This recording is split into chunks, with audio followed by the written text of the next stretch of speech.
Bonjour, aujourd'hui je vais vous montrer comment on fabrique une carte kimono. Donc, je vais vous montrer quelques exemplaires que j'avais déjà fait.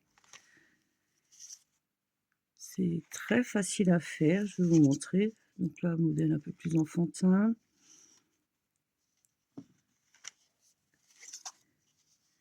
Et voilà. Pour cela, il vous faut un papier de 19,5 sur 14,5 et il faudra faire des plis à 5 cm de chaque côté. Donc voilà, je suis bien à 5 cm. 5, 5, 5, 5, bien placer son papier et on fait un pli. Désolée si ça bouge, mon support est très mal fichu. Et on fait pareil de l'autre côté. Vous allez avoir le mal de mer, les pauvres. Et on refait pareil le pli à 5. Je vous promets, je ne vous secoue plus. Donc à ce stade-là, on va simplement plier notre traçage de pli qu'on a fait. Et la carte est finie. Non, je plaisante. Et là, à partir de 9 cm et demi du bas, on va faire, donc on va bien marquer 9 cm et demi du bas. On va se faire un petit marquage. Et pareil de ce côté, 9 cm et demi. On fait un petit marquage. Et là, sur ce marquage, on va rentrer de 2 cm. 2 cm. Donc on fait un petit marquage, c'est pas un problème. On rentre de 2 cm. Et à cet endroit-là, justement, on va faire une coupe. Donc une simple coupe au ciseau. Hop.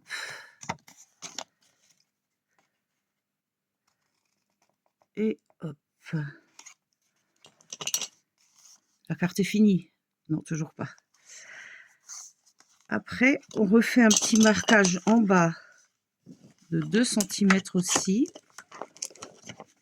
Pour être dans la... pour rester bien droit. Donc 2 petits centimètres là en bas. 2 petits centimètres là en bas aussi. Et de là à là, donc je le marque au crayon pour l'effacer, c'est pas un problème. De là à là, on va plier. Donc de là jusque là, on va plier en deux. À cet endroit-là. C'est tout bête, hein. On plie.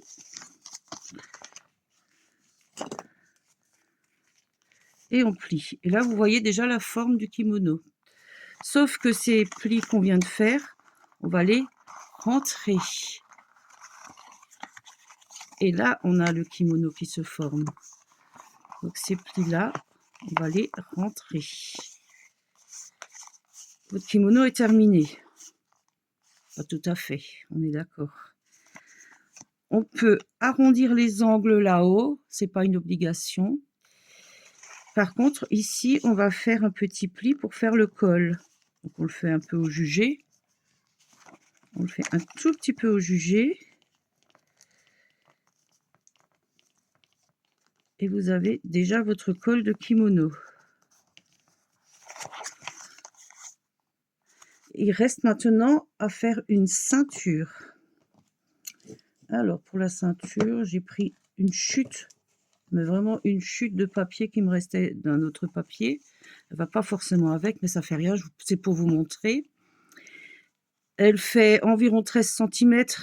Là, il faudra voir comment vous le faites sur le vôtre. Donc moi, je la mets à l'arrière pour l'instant.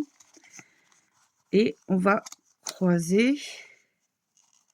Alors, elle peut être étroite ou large, peu importe. Donc là, elle est bien trop longue, donc on va lui couper un bout. Et à cet endroit-là, il faut que ça coulisse encore. Il faut que ça coulisse encore, donc il ne faut pas trop le serrer. et à ce moment-là, vous la collez.